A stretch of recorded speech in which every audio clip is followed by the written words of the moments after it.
મિત્રો, ભારતમાં મંદિરો ફક્ત પૂજાના સ્થાનો નથી, પરંતુ લોકોના જીવન સાથે જોડાયેલી મજબૂત પરંપરા છે. પરંતુ શું તમે જાણો છો, મંદિરમાં ખુલ્લા પગે ચાલવાની પરંપરા શા માટે હોય છે? વાસ્તવમાં હિન્દુ શાસ્ત્ર અનુસાર મંદિરમાં ખુલ્લા પગે ચાલવું એ માત્ર એક પરંપરા નથી, પરંતુ શ્રદ્ધા અને નમ્રતાનું પ્રતીક છે.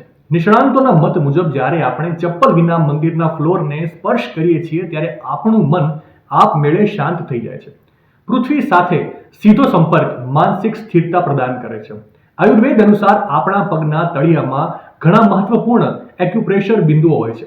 જ્યારે આપણે મંદિરના ઠંડા પથ્થર પર ખુલ્લા પગે ચાલીએ છીએ, ત્યારે આ બિંદુઓ સક્રિય થાય છે, જે શરીરમાં ઉર્જાના પ્રવાહને સંતુલિત કરે છે.